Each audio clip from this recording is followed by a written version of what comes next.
प्रभु का धन्यवाद करते हैं प्रियो फिर से एक बार। और आज हम प्रकाशित वाक्य के अगले हिस्से में चलेंगे, अध्ययन के अगले चरण में। और प्रकाशित वाक्य की पुस्तक में 7 अध्याय हम लोगों ने खत्म कर लिए। 7 अध्याय के आधे पोर्शन तक हम चले गए थे। और पिछले दिनों हमने एक लंबी सीरीज 4 पोर्शंस की खत्म की, जो कि इजराइल के बारे में थी।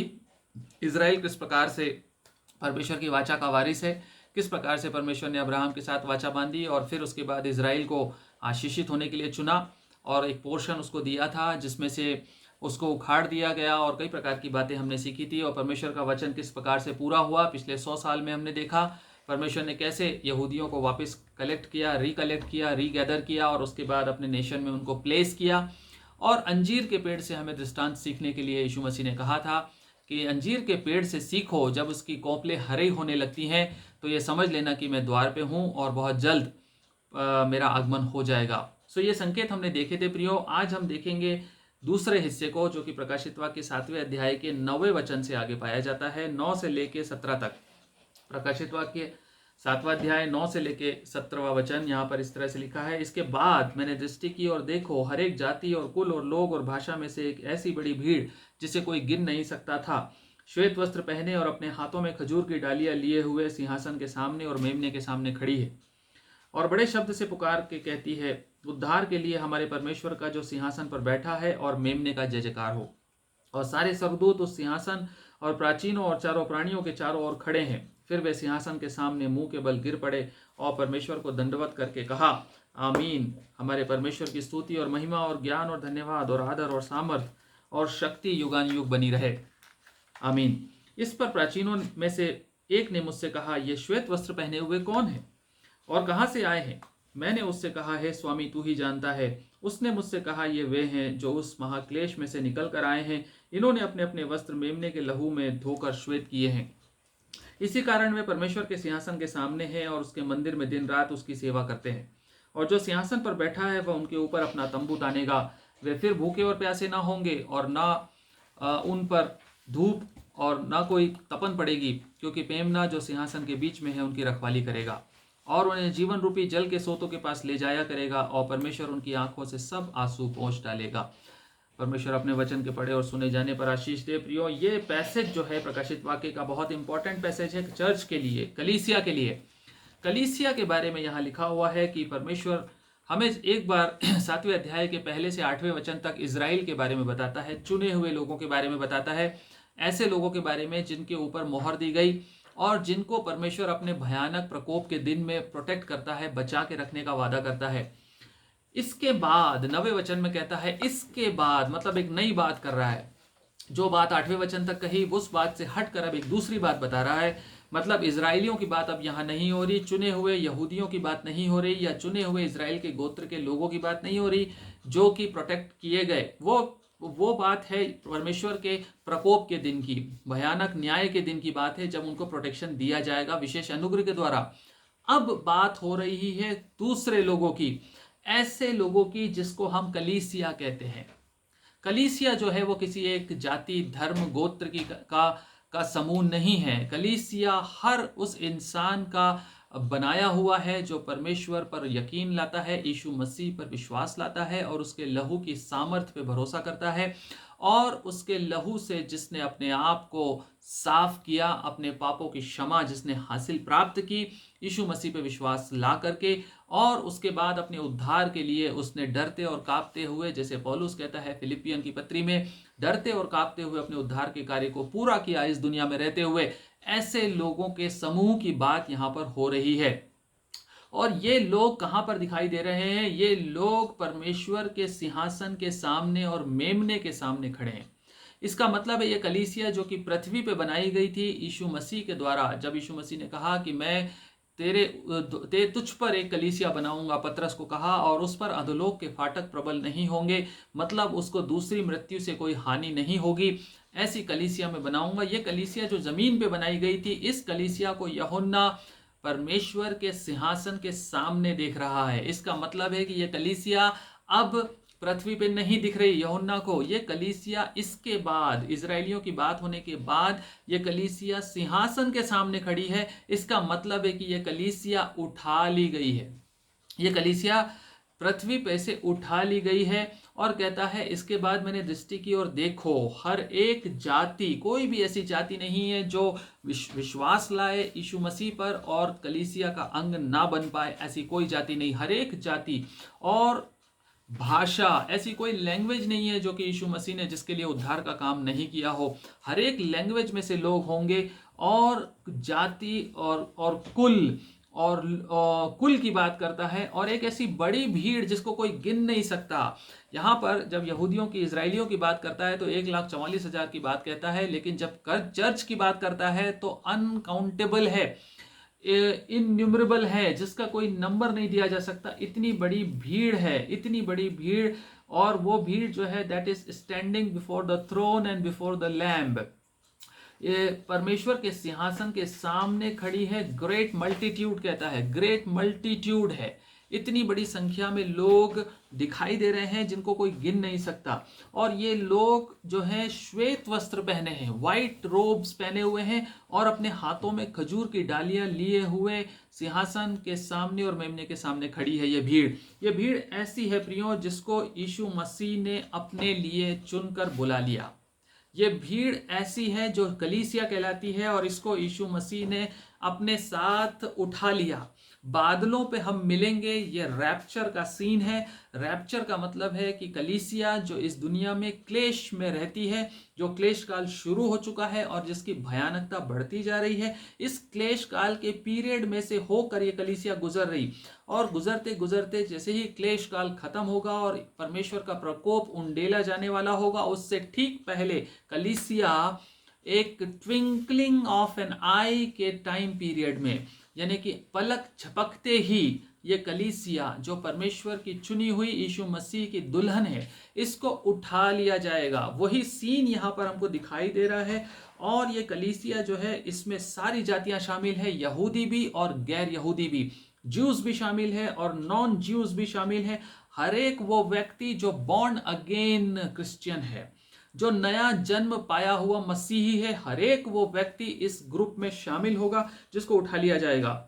और ये ठीक वैसा ही होगा, एक कॉल की तरह से होगा, मतलब एक कॉल मिलेगा, कम अप, ऊपर आओ, उठ जाओ। जैसे यीशु मसीह ने लाजर को कहा था निकला, ठीक वैसे ही एक कॉल होगा, एक तुरही का शब्द होगा बड़ा, और वैसे ही ये कलीसिया उठा ली जाएगी। यदि श्रेष्ठ गीत की किताब आप पढ़ें, जिसको कि हम बहुत कम पढ़ते हैं चर्चेज में, श्रेष्ठ गीत की किताब जो है वो यीशु मसीह और कलीसिया के प्रेम का प्रतीक है। यीशु मसीह दुल्हे के समान और कलीसिया दुल्हन के समान है। और श्रेष्ठ गीत के 2 अध्याय के 10वें वचन में लिखा हुआ है कि दूल्हा जो है वो दुल्हन को एक कॉल देता है, दूल्हा दुल्हन को बुलाता है, आजा, इधर आ, मेरे पास आ। ठीक वैसा ही एक कॉल कलीसिया को मिलने जा रहा है। श्रेष्ठ गीत 2 अध्याय 10वां वचन कहता है, मेरा प्रेमी मुझसे कह रहा है, हे मेरी प्रिय, हे मेरी सुंदरी, उठ कर चलिया, कम अप, कम ऑन, ऊपर आ, उठ जा, माई beautiful one, and come away बोलता है इंग्लिश में, you come up with towards me, मेरे पास उठकर आ जा। और क्यों बोलता है, उसका कारण क्या बोलता है, क्यों अब आ जा उठकर। वो अपनी प्रिय को, दुल्हा अपनी दुल्हन को क्यों कॉल दे रहा है, क्यों बुला रहा है, क्योंकि समय आ गया है।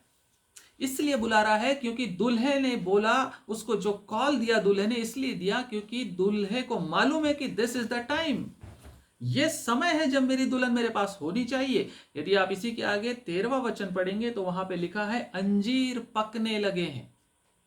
श्रेष्ठ गीत 2 अध्याय 10वां वचन में दूल्हा कॉल दे रहा, और 13वें वचन में कह रहा है आ जा, क्योंकि अंजीर पकने लगे हैं, अंजीर पकने लगे हैं और दाख लताएं फूल रही हैं, वे सुगंध दे रही हैं, हे मेरी प्रिय, हे मेरी सुंदरी, उठकर चली आ। दूल्हा जानता है कि दुल्हन को कब कॉल करना है, दूल्हा जानता है कि समय कब आया कि मुझे मेरी दुल्हन मेरे पास होनी चाहिए।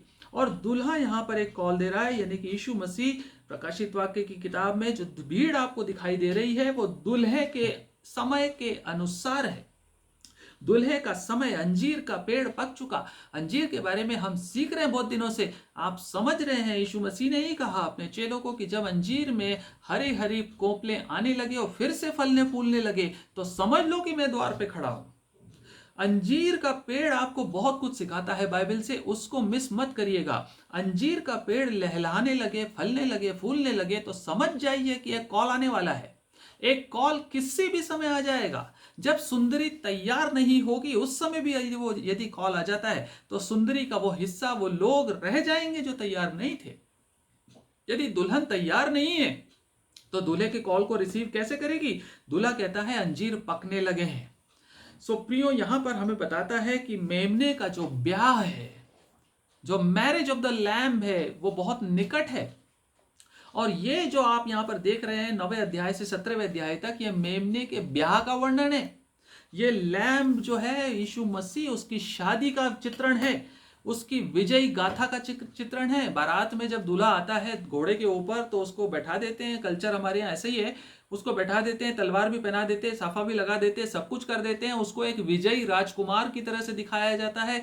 वो जीत कर आ रहा है किसी चीज को और दुल्हन को लेकर जाएगा अपने साथ। ठीक वैसे ही यहाँ पर एक विक्ट्री फीस्ट है या एक विक्ट्री फेस्टिवल है, एक विक्टोरियस ट्रायम्फेंट फेस्टिवल का वर्णन यहाँ पर होता है 9वें वचन से लेकर 17वें वचन तक।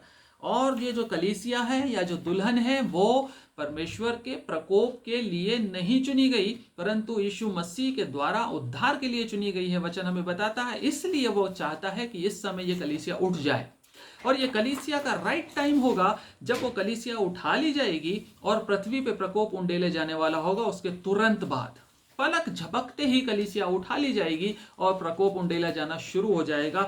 और हम देखते हैं पहला थिस्सलुनीकियों उसका 5वां अध्याय और 9वें वचन में यह बात हमें साफ साफ बताती है।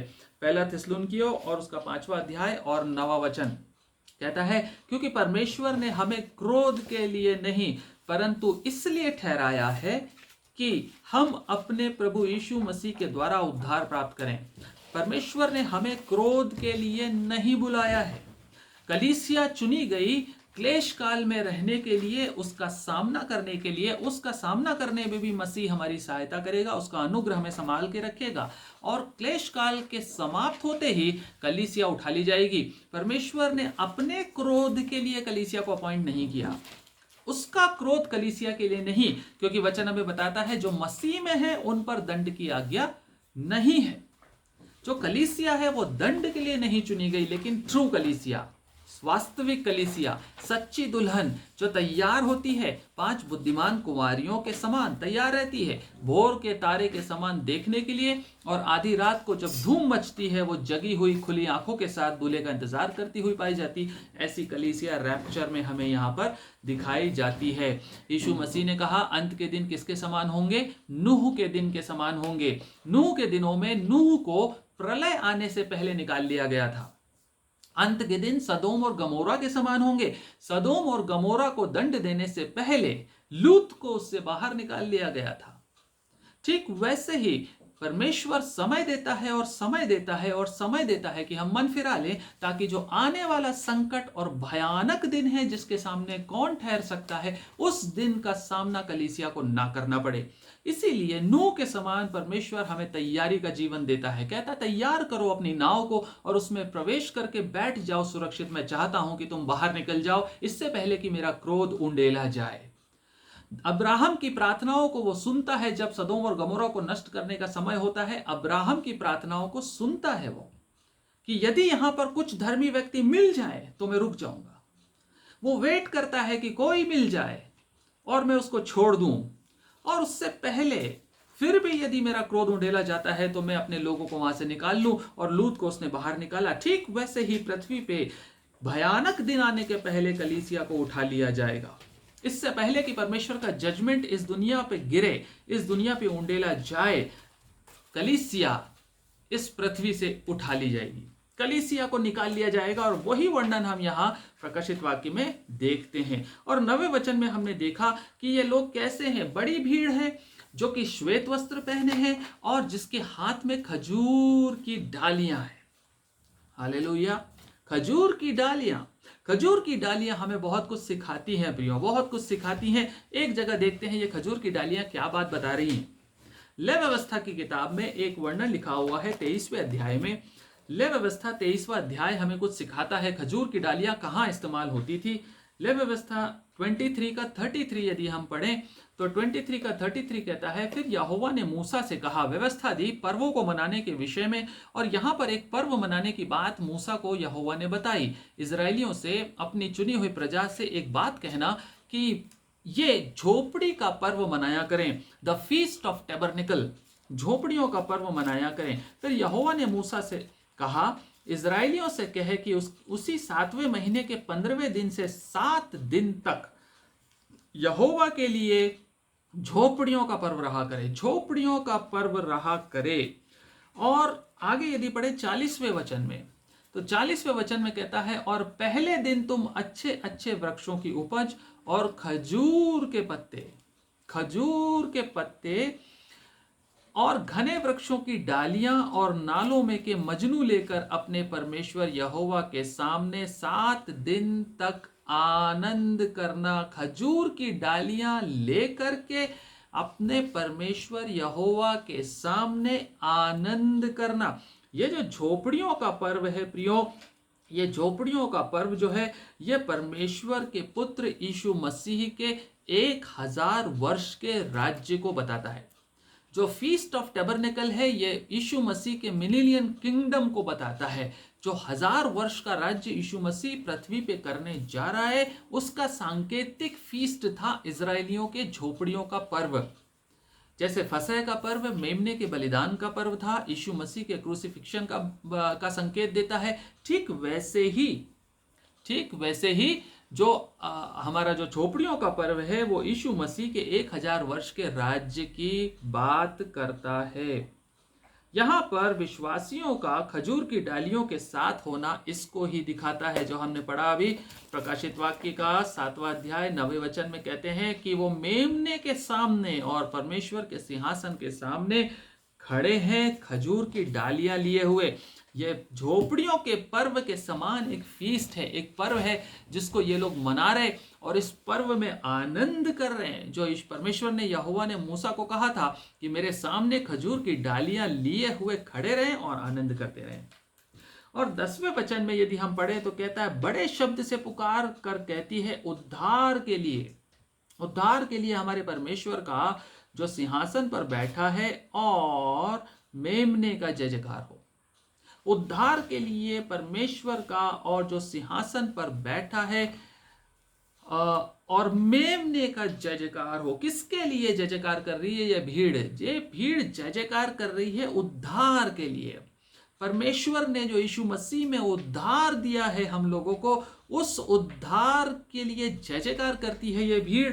खड़े होकर पुकार कर कहती है, मेमने का जय जयकार हो, उसकी महिमा हो। हमारा उद्धार हमारी क्षमताओं से नहीं हुआ, हमारा उद्धार हमारी बुद्धि और ज्ञान से नहीं हुआ, हमारा उद्धार हमारी अच्छे कामों से नहीं हुआ। हमारा उद्धार का कारण सिर्फ और सिर्फ यीशु मसीह है। क्यों? क्योंकि ये जो भीड़ आप देख रहे हैं, 14वें वचन में लिखा है, ये भीड़ ने मेमने के लहू में अपने वस्त्रों को श्वेत किया है।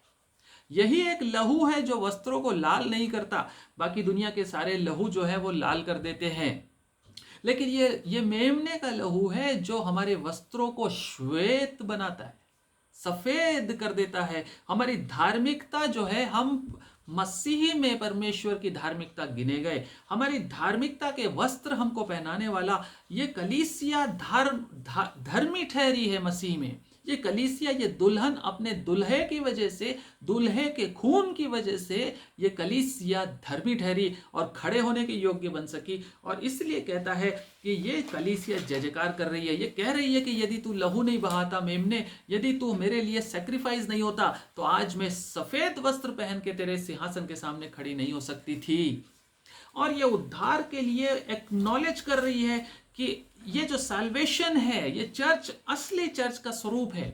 ये हर जाति, कुल और भाषा के लोगों का समूह जो कलीसिया है, ये असली कलीसिया ये है जो एक्नॉलेज करती है, आनंद मनाती है और सारा क्रेडिट, अपने उद्धार का सारा क्रेडिट किसको देती है? मेमने को देती है। मेमने को उद्धार, मेमने के लिए जिसने मुझे उद्धार दिया, उसकी जय जयकार हो, उसकी जय जयकार। किसी मनुष्य की नहीं, किसी पासवान की नहीं, किसी दुनियावी ऑर्गेनाइजेशन की नहीं, कोई डिनोमिनेशन की नहीं, कोई एल्डर की नहीं, परंतु परमेश्वर के पुत्र यीशु मसीह की जय जयकार, क्योंकि वो मेरे उद्धार का कारण है। उसके लहू में मेरे वस्त्र श्वेत हुए। प्रियो, ये यीशु मसीह को पूरा क्रेडिट देती हुई 10वें वचन में कहती, बड़े शब्द से पुकार कर कहती है कि मेमने का जय जयकार, उद्धार के लिए हमारे परमेश्वर का जो सिंहासन पर बैठा है, और मेमने का, बाप और बेटे का जय जयकार। उस बाप का जिसने अपने बेटे को दे दिया, 3:16 यूहन्ना, और उस बेटे का जिसने अपने आप को दे दिया कलीसिया के लिए, उसका जय जयकार हो। और प्रियो, 11वें और 12वें वचन में हम देखते हैं बहुत अच्छी बात सीखने की। और सारे स्वर्गदूत उस सिंहासन और प्राचीनों और चारों प्राणियों के चारों ओर खड़े हैं। फिर वे सिंहासन के सामने मुंह के बल गिर पड़े और परमेश्वर को दंडवत करके कहा, आमीन। हमारे परमेश्वर की स्तुति और महिमा और ज्ञान और धन्यवाद और आदर और सामर्थ और शक्ति युगानुयुग बनी रहे। प्रियो, जो 7 नंबर है वो 7 नंबर एक परफेक्शन को दिखाता है, परमेश्वर का नंबर है। परमेश्वर ने सृष्टि की रचना 7 दिन में की और 7वें दिन आराम किया और 7वें दिन उसमें काउंट हुआ। और परमेश्वर जो है, परमेश्वर की कलीसिया, परमेश्वर का वचन हमें कई जगह ये बात सिखाता कि जहां कहीं भी 7 की गिनती आती है वो परफेक्ट है। यहां पर हम एक बात को देख रहे, प्रकाशित वाक्य की पुस्तक में 7 कलीसियाओं का वर्णन है, उसके बाद 7 मोहरों का वर्णन है, उसके बाद 7 तुरहियों का वर्णन है, उसके बाद 7 कटोरों का वर्णन है, उसके बाद 7 टाइप्स ऑफ थंडर्स का वर्णन है प्रकाशित वाक्य में। यहां पर हम एक 7 फोल्ड वर्शिप का एक ग्लिम्स देख रहे हैं। यहां पर परमेश्वर की परफेक्ट आराधना की एक ग्लिम्स है, दैट इज 7 फोल्ड। कैसे?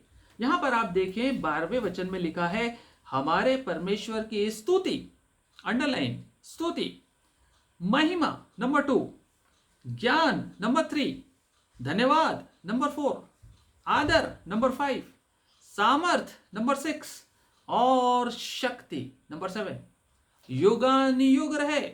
He is perfect and worthy of all the honor and glory.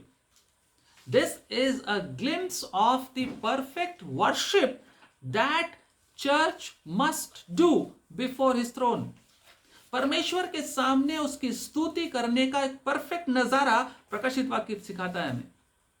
7 fold worship आप देख पा रहे हैं, 12वें वचन को देख पा रहे हैं ना।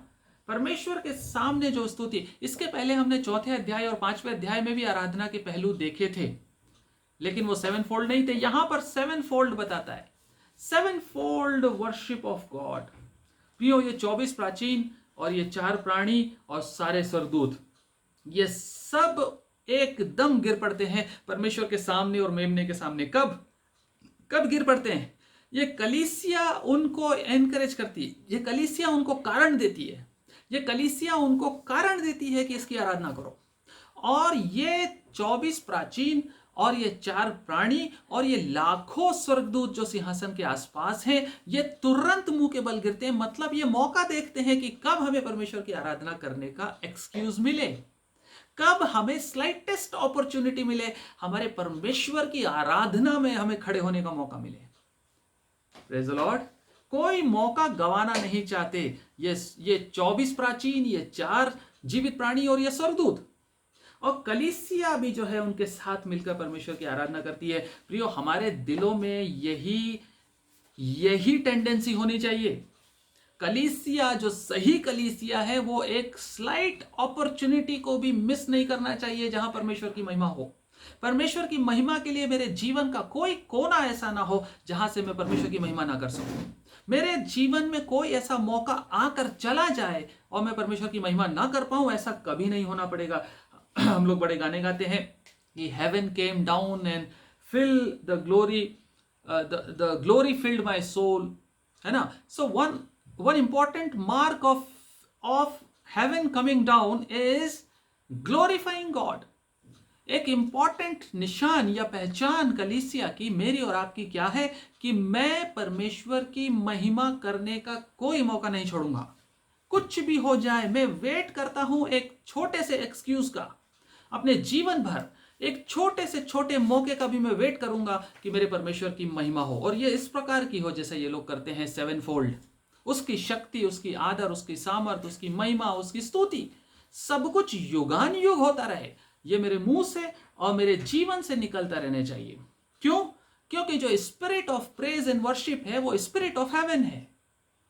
हम देख रहे हैं यहां पर ये परमेश्वर के सिंहासन के सामने खड़ी है ये कलीसिया, और ये स्वर्गदूत और ये चारों और ये 24 प्राचीन, ये सब मिलकर परमेश्वर की आराधना कर रहे हैं। कहां पर? This is the heavenly glimpse, ये एक हेवन का ग्लिम्स है।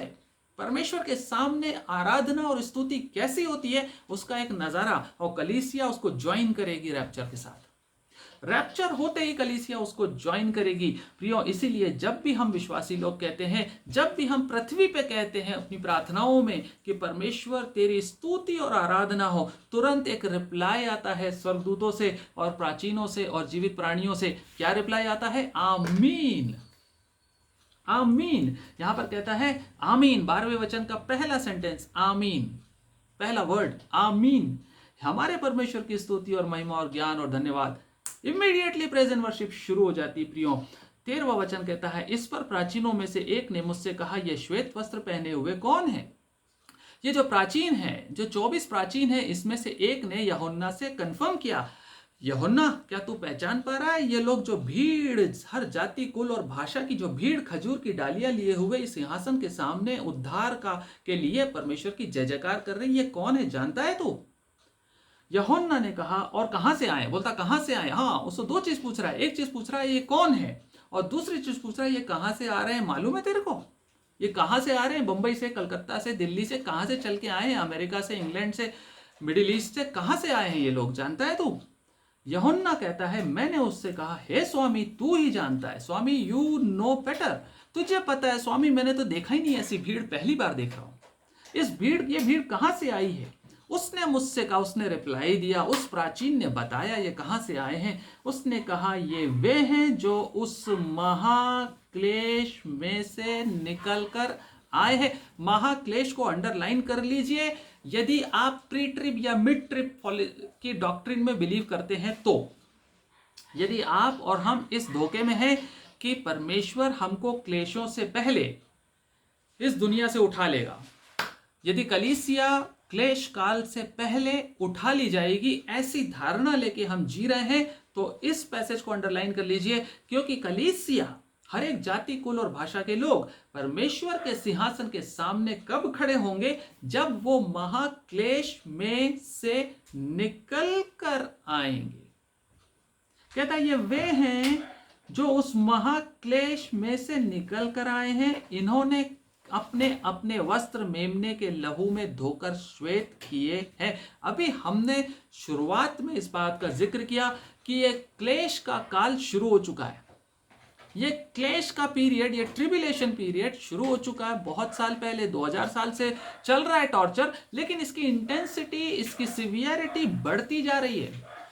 अभी हमने बातचीत की जो मिडिल ईस्ट में डेवलपमेंट्स हो रहे हैं, अफगानिस्तान में जो डेवलपमेंट्स हो रहे हैं, एक डिफरेंट टाइप का कोएलिशन फॉर्म होने जा रहा है, and that coalition is going to be headed by the anti Christ. ये जो कोएलिशन, जो डिफरेंट आइडियोलॉजिकल कैरेक्टर्स वाली कंट्रीज हैं, ये एक प्लेटफॉर्म पे आ जाएंगी। आगे के वचनों में हम पढ़ेंगे आने वाले अध्यायों में कि एंटी क्राइस्ट किस प्रकार के कोएलिशन का हेड होगा, जहां पे कम्युनिज्म और इस्लाम जैसे डिफरेंट आइडियोलॉजिकल नेशंस एक प्लेटफॉर्म पे आने की तैयारी कर रहे हैं, जहां पे इस्लामिक कंजर्वेटिव फंडामेंटलिस्ट गवर्नमेंट को एक कम्युनिस्ट नेशन भागकर मान्यता दे रहा है। एक कम्युनिस्ट नेशन बिना आगे पीछे सोचे एक कट्टर इस्लामिक टेररिस्ट गवर्नमेंट को, जो लड़ाई से गवर्नमेंट बनी, उसको रिकॉग्निशन देने के लिए आतुर है। और एक दूसरा नेशन उसी के समान कम्युनिस्ट, पहले चाइना ने किया, अब रशिया करेगा, वो भी तैयार बैठा है। अभी मैंने आपको बताया Turkey, Qatar, Iran, Russia, China, ये सब खड़े होंगे उसके साथ। और ये इसलिए खुश हैं क्योंकि यहां से क्रिश्चियन नेशंस इवैक्यूएट कर रहे हैं। ये इसलिए खुश हैं क्योंकि क्रिश्चियन मिलिशिया वहां से जा रहा है, क्योंकि जो क्रिश्चियन फेथ को मानने वाले लोग और नेशंस हैं वो वहां से जा रहे हैं। ये पूरी तरह से खाली हो जाएगा, ये पूरी तरह से खाली होने जा रहा है मिडिल ईस्ट, और पूरी तरह से एंटी क्राइस्ट का प्लेटफॉर्म तैयार हो रहा है पूरी तरह से। और suddenly it will come up, एकदम से अचानक से एक दिन एक अनाउंसमेंट होगा कि एक ग्रुप बना और उस ग्रुप का हेड ये है, और ये हेड जो होगा वो शांति की बातें करेगा। अभी मैंने आपसे कहा तालिबान जो है वो शांति की बातें कर रहा है। वो तालिबान जो बदनाम है अपनी क्रूएलिटी ब्रुटैलिटी के लिए, वो शांति की बातें कर रहा है। प्रियो, कहने का मतलब ये कि एक महाक्लेश काल मैंने आपसे अभी बांटा, second fastest growing church in the world, second fastest growing evangelism in the world is in Afghanistan right now. The fastest growing church is in Iran right now. आप समझ रहे हैं, देख रहे हैं संकेतों को। एंटी क्राइस्ट की नाक के नीचे परमेश्वर अपनी कलीसिया को खड़ी कर रहा है। जो कट्टर विरोधी हैं उनके नाक के नीचे। हमने पढ़ा अभी कलीसियाओं के बारे में पहले 3 अध्यायों में, जहां शैतान ने अपने सिंहासन लगाया, शैतान की सभा के सामने परमेश्वर का दास खड़े हो रहे, गर्दन कटने के लिए तैयार। 229 मिशनरीज को सर कलम करने का आदेश दे दिया अफगानिस्तान ने, तालिबान ने। कल की न्यूज है। 229 मिशनरी वर्कर्स जो सालों से वहां प्रचार का काम कर रहे थे, पकड़ लिया है, सर कलम करने के लिए आदेश दे दिया। यह महाक्लेश काल कलीसिया के लिए अपॉइंटेड है। मैं और आप यहां बैठे, हमें एहसास नहीं, पर अपने एंटीना को ऑन रखना है। देखते जाइए कलीसिया कहां ग्रो कर रही और शैतान कहां ग्रो कर रहा है। प्रियो, ये वो लोग हैं जो महाक्लेश में से निकल कर आए हैं। इंग्लिश में यदि पढ़ेंगे तो वो कहता है they have come out of the great tribulation. इसका मतलब है they were in the great tribulation and they came out of it. ये ट्रिब्यूलेशन में से होकर निकल कर आ रहे हैं। जैसे 18:4 में लिखा हुआ है, प्रकाशित वाक्य 18:4 में परमेश्वर कॉल देता कलीसिया को कि वहां से निकलो, बेबीलोन से निकलो। वैसा ही यहां से वो निकल कर आए हैं क्लेशों में से। कोई कंफ्यूजन नहीं है, कोई कंफ्यूजन नहीं है। परमेश्वर हमें स्पेशल ग्रेस देता है कि हम ट्रिब्यूलेशन को फेस करें, लेकिन फेस करना है, फेस करना है। ये मेमने के सिंहासन के सामने खड़े हैं। ये सामने पहुंचना एक प्रिविलेज है। परमेश्वर के सिंहासन के सामने कलीसिया खड़े होने का प्रिविलेज हासिल करती है, लेकिन कैसे? ट्रिब्यूलेशन में मसीह के अनुग्रह से सामना करने के बाद। ट्रिब्यूलेशन का सामना करने के बाद जब मसीह हमें एक स्पेशल ग्रेस देगा, हमें थाम के रखेगा, छोड़ के नहीं जाएगा। वो हमें ट्रिब्यूलेशन में से निकालेगा नहीं, लेकिन ट्रिब्यूलेशन में साथ साथ चलेगा, साथ साथ चलेगा और इसका सामना करने की ताकत देगा प्रियो। और विजयी होकर ये आए हैं और प्राण देने तक विश्वास योग्य रहे, प्राण देने तक विश्वास योग्य रहे। और इनके वस्त्र श्वेत हैं, इसका मतलब है इनकी धार्मिकता परफेक्ट हुई। ये धर्मी ठहरे, परफेक्ट राइचियसनेस इनको मिली मसीह के लहू के द्वारा। मेमने के लहू से धोकर इन्होंने अपने वस्त्रों को श्वेत किया। यीशु मसीह पे विश्वास लाने के द्वारा और उसके समान स्वभाव में ढलने के द्वारा इन्होंने अपनी धार्मिकता को सिद्ध किया प्रियो, विश्वास योग्य रहे। और 15वां वचन कहता है इसी कारण, देखिए क्या कहता है, इसी कारण, इसीलिए क्योंकि ये महाक्लेश में से निकल कर आए, इन्होंने अपने वस्त्र धोकर श्वेत किए लहू से मेमने के।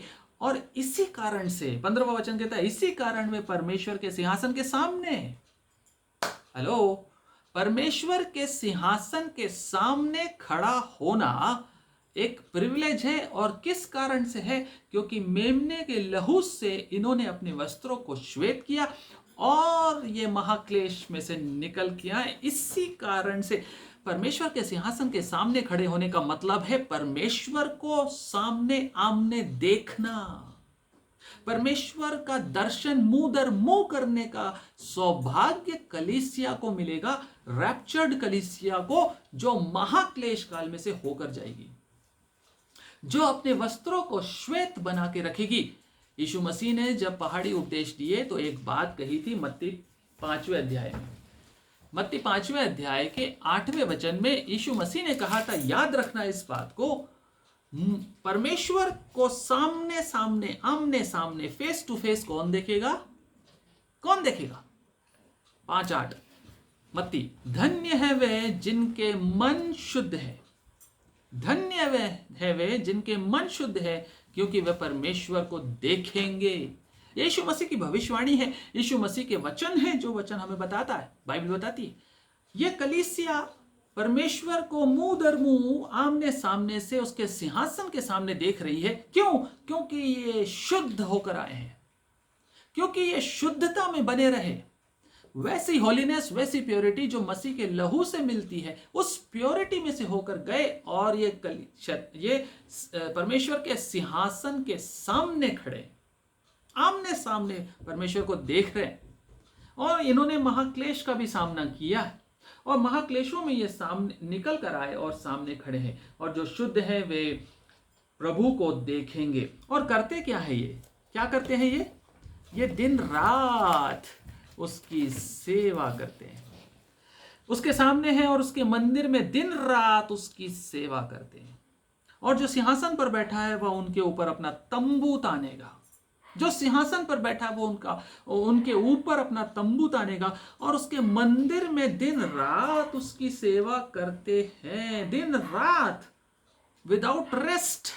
यदि हम इस बात को लेकर सोच के बैठे हैं कि यहाँ बहुत ज़्यादा टेंशन है, यहाँ बहुत ज़्यादा काम है, बहुत ज़्यादा भागदौड़ है, एक बार यहाँ से निकल गए तो फिर आराम ही आराम है, तो ऐसा कुछ नहीं है। यहाँ ये बताता है कि वो दिन रात, यहाँ तो सो भी जाते हैं, वहाँ नींद भी नहीं होगी, क्योंकि नींद की जरूरत ही नहीं होगी। दिन और रात, दिन में भी और रात में भी एक ही काम करना है। You have to serve your God tirelessly, बिना थके, दिन और रात ये कलीसिया परमेश्वर की सेवा करती है। इसका मतलब है कि परमेश्वर के सामने हमें अलग अलग प्रकार की सेवाएं दी जाएंगी। हम जब परमेश्वर के सामने होंगे तो हम खाली नहीं होंगे। हम परमेश्वर की सेवा करने के लिए उसके मंदिर में, उसके मंदिर का मतलब है परमेश्वर के प्रेजेंस में, उसके सामने हम उसकी सेवा करेंगे। और हमारे पास बहुत कुछ होगा उसकी सेवा करने के लिए, क्योंकि यह एक प्रिविलेज है कि हम उसकी सेवा करने के योग्य बने। ये एक प्रिविलेज है कि हम उसकी सेवा करने के योग्य बने। यदि आज हम ऐसा सोचते हैं कि पहले हम रिटायर हो जाएं फिर उसकी सेवा करेंगे, आज हम अपना बिजनेस पूरा कर ले फिर उसकी सेवा करेंगे, आज हमारे बच्चे बड़े हो जाएं फिर उसकी सेवा करेंगे, आज हम पहले एक स्टेटस अचीव कर लें फिर उसकी सेवा करेंगे, तो एक बार इस बात को पढ़कर देखिए कि यहाँ पर दिन और रात एक ही काम है, उसकी सेवा करना। और वह उनके ऊपर अपना तंबू नापेगा। इंग्लिश में ज्यादा अच्छा समझ में आता है, जहां लिखा है and he who sits on the throne will shelter them with his presence. He will shelter us with his presence. भजन संहिता 91:1 क्या कहता है? जो परम पवित्र के छाए हुए स्थान में बैठा रहे। यह छाया हुआ स्थान यहां मिलेगा हमको, जहां परमेश्वर का तंबू हमारे ऊपर होगा। हिंदी में लिखता है, इंग्लिश में लिखता है, उसकी प्रेजेंस हमको शेल्टर देगी। उसकी प्रेजेंस में कैसी कंफर्ट होगी, आप सोच कर देखिए। आप सोच कर देखिए कैसी कंफर्टेबल जगह होगी, जहां पर हमें दुनिया का सारी सृष्टिकर्ता, सारी सृष्टि का बनाने वाला अपनी शेल्टर में रखेगा, जहां कोई डर नहीं। आगे लिखता है, वे फिर भूखे और प्यासे नहीं होंगे और ना उन पर धूप ना कोई तपन पड़ेगी। अरे बहुत सारी धूप और बहुत सारी तपन है इस दुनिया में। इस दुनिया में भाग दौड़ है, मारा मारी है, पैसा है, पैसे के पीछे भागना है, रोजी रोटी कमाना है, बच्चों को पालना है, बॉस को भी संभालना है, दुनिया को भी संभालना है, रिश्ते नाते भी संभालना है, समाज को भी देखना है, बहुत कुछ है। और ऊपर से महाक्लेश काल भी हमारे लिए खड़ा है। ये धूप, ये टॉर्चर, ये तपन, ये ट्रिबुलेशन जो दुनिया में हमें होता है, ये सब कुछ चला जाएगा।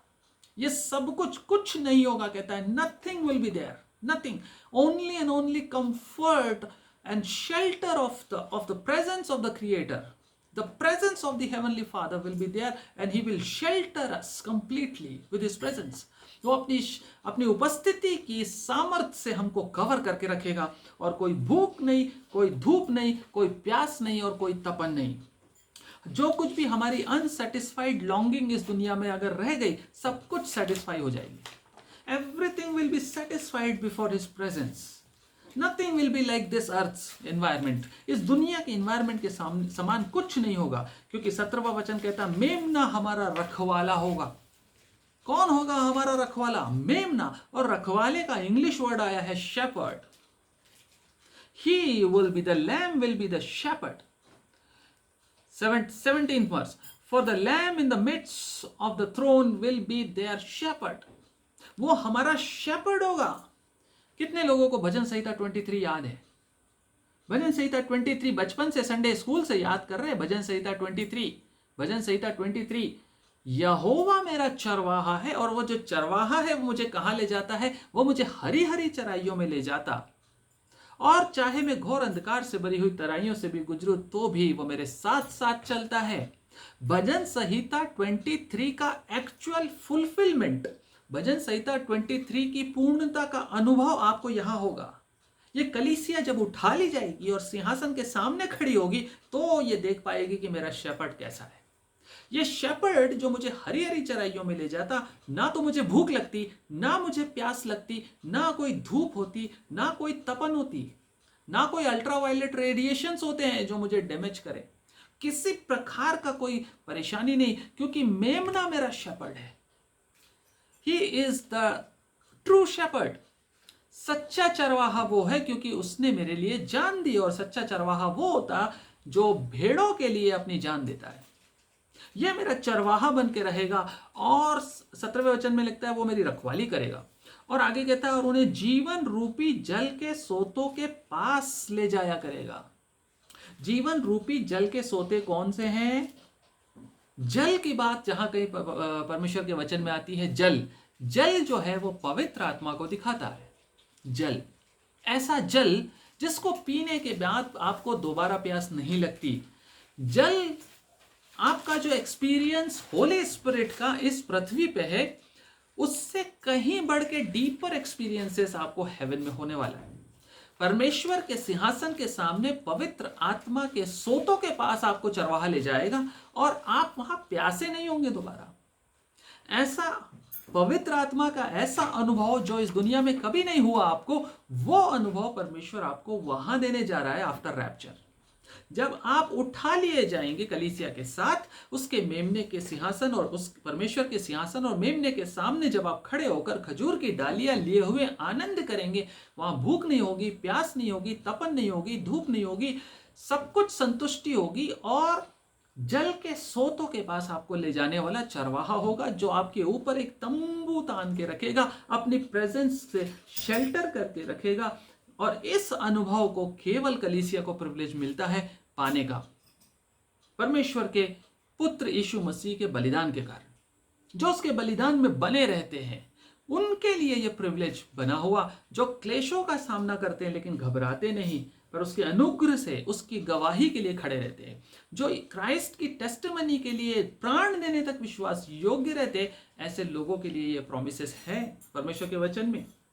There will be no more sorrows, no death after that. यहां इस शारीरिक मृत्यु के बाद कोई दूसरी मृत्यु की आज्ञा नहीं है आपके ऊपर, मेरे ऊपर। क्यों? क्योंकि परमेश्वर का पुत्र मेरा रखवाला होगा, मेरा चरवाहा होगा। यह अनंत काल के स्वर्गीय राज्य की झलक है प्रियो, अनंत काल के स्वर्गीय राज्य की झलक। परमेश्वर अपने अनुग्रह की झलक दिखा रहा है यहाँ पे हमको, किस प्रकार से वो अपने इससे। अच्छा, यहां पर एक बात देखिए आप, ये जो कलीसिया उठा ली गई, इसके लिए आखिरी में कहता है परमेश्वर उनकी आंखों से सब आंसू पोंछ डालेगा। हमारे जीवन में जितने क्लेश हमने सामने किए हैं, जिनके दर्द और जिनकी तकलीफें हम लेकर यहां से निकले, हमने अपने बच्चों को, अपने पति को, हमारे मिशनरीज ने, हमें पता है उड़ीसा में एक मिशनरी था जिसके बच्चों के साथ उसको जला के मार दिया गया, बच्चों के साथ उसकी गाड़ी को जला दिया गया और वो मर गया उसकी पत्नी की आंखों के सामने। उस पत्नी की आंखों में आंसू होंगे, आज वो आंसू पोंछ डालेगा। परमेश्वर कहता है जो क्लेश जिनके बाप बच्चों के सामने मार डाले गए मसीह की गवाही के कारण आज मारे जा रहे हैं, जिनके लोग कोर्ट कचहरियों में घसीटे गए, जिनके बच्चे शर्म का सामना कर रहे समाज में मसीह की गवाही के कारण, ये आंसू हैं आंखों के लोगों के, जिनको परमेश्वर कहता है हमेशा के लिए पोंछ डालेगा। और यहां पर एक बात आप देखिए, ये अनुग्रह की झलक, ये ग्रेस, वंडरफुल ग्रेस का एक ग्लिम्प्स हमको दिखाई दे रहा है परमेश्वर के मेमने के सामने। लेकिन उसी वक्त, थोड़ा सोचिए एक बार, उसी वक्त जब कलीसिया पृथ्वी से उठा ली जाएगी तो ये जो कुछ माहौल, ये जो वातावरण आप देख रहे हैं, ये परमेश्वर के सिंहासन के सामने है, पृथ्वी पे नहीं है। लेकिन पृथ्वी पे क्या हो रहा होगा? पृथ्वी पे क्या हो रहा है उस समय, सोचा आपने?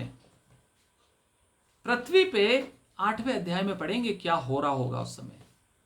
ये परमेश्वर के अनुग्रह की झलक हम देख रहे हैं, लेकिन परमेश्वर की कड़ाई की झलक हम भूल गए ना सब कुछ। जब हम इस वर्णन को पढ़ते हैं तो हमारे पीछे क्या हो रहा है जमीन पे हमको मतलब ही नहीं है, लेकिन जमीन पे जो हो रहा है वो भयानक है।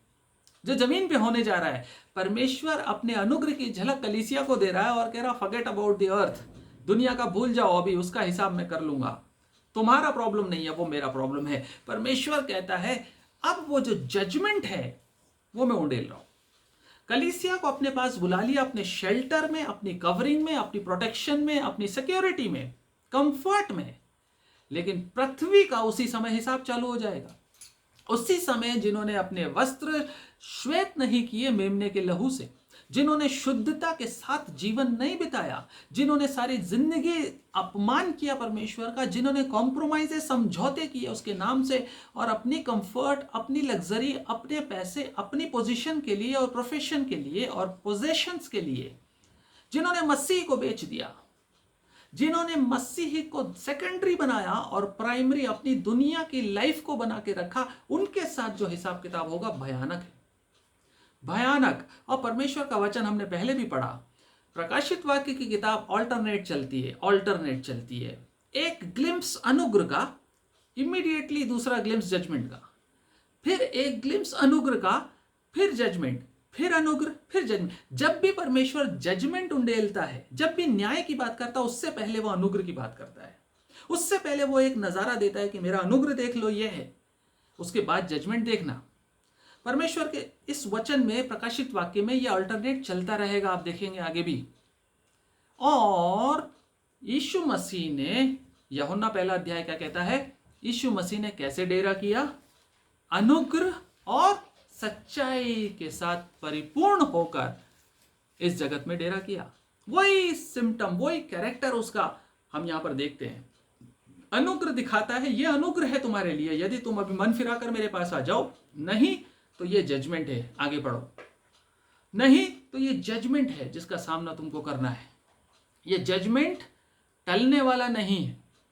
परमेश्वर चाहता है कि ये देर हो, इसमें कोई बात नहीं, लेकिन टलेगा नहीं। इस जजमेंट का सामना हर उस इंसान को करना है जो मन नहीं फिराता, जो क्लेशों में स्थिर नहीं रहता, जो शुद्ध मन के साथ, जो आज्ञाकारिता में और उसके लहू के शुद्धता में अपने आप को बना के नहीं रखता, उसके लिए जजमेंट अपॉइंटेड है। प्रियो, परमेश्वर हमें ऐसी बुद्धि और समझ दे कि आज हम उसके अनुग्रह की शांति, कंफर्ट और उसकी सुरक्षा में चले जाएं। इससे पहले कि देर हो जाए, हम उसकी सुरक्षा को पकड़ लें, हम अपने वस्त्रों को श्वेत कर कर उसके साथ जीवन बिताना शुरू कर दें। हमारा कंडक्ट, हमारा स्वभाव, हमारा नेचर यदि मसीह के समान नहीं बना तो हम कितने भी भक्ति कर लें, हम उस अंजीर के पेड़ के समान है जिसमें पत्ते तो बहुत थे रिचुअल्स के, लेकिन फल नहीं थे। फल लाने योग्य, मन फिराव के योग्य फल लाना बहुत जरूरी है। प्रियो, परमेश्वर हमसे यही चाहता है। और वो कलीसिया जो उठाई जाने वाली है, वो कलीसिया फलदायी कलीसिया होगी, फलती फूलती कलीसिया होगी, जिसने अपने आप को गेहूं के दाने के समान कुर्बान कर दिया, जिसने अपने आप को मरने के लिए दे दिया, लेकिन बहुत सारा फल लेकर आई। काश हम भी वैसे ही बन पाए। ये जो 9 से लेकर 17 तक का पैसेज है, ये उस अनुग्रह और उस शांति की बातें बताता है, जिसके हकदार, जिसके पात्र हम बन जाएंगे जब हम उस क्लेश में से निकलकर श्वेत वस्त्र पहने हुए उसके सामने खड़े होंगे। और ये होने जा रहा है। मैंने आपसे कहा पहले भी, समय बहुत निकट है, परिस्थितियां बहुत तेजी से बदल रही हैं, और ये जो परमेश्वर का वचन कहता है, ये रात के चोर के समान आने वाला है। हम और आप इसको नॉर्मल समझते होंगे, पर ये नॉर्मल नहीं होगा। दुनिया भी मानने लगी something new normal has come up, कुछ न्यू नॉर्मल हो रहा है, कुछ नॉर्मल नहीं है। लेकिन कलीसिया, बहुत बड़ी कलीसिया का हिस्सा अभी भी सब कुछ नॉर्मल मान रहा है, और ये तो चलता रहता है, ये पहले भी हुआ, ये सब भी होगा, वैसे भी होगा, अभी बहुत टाइम है, अभी ये है, वो है, वो है। लेकिन ऐसा नहीं है, ऐसा नहीं है। प्रियो, परमेश्वर अपने वचन के ऊपर आशीष दे और हमको तैयारी का जीवन दे, ताकि हम उसके अनुग्रह के भागीदार होने पाए, ना कि उसके दंड के लिए। क्योंकि उसका वचन हमसे कहता है कि उसने अपनी कलीसिया को इसलिए ठहराया कि वो क्रोध की पात्र ना बने, परंतु उद्धार की पात्र बने। सो परमेश्वर हमें उद्धार का पात्र होने के लिए हमारी सहायता करे और हमें आशीष दे कि हम उसके वचनों में स्थिर बने रह सके। Thank you.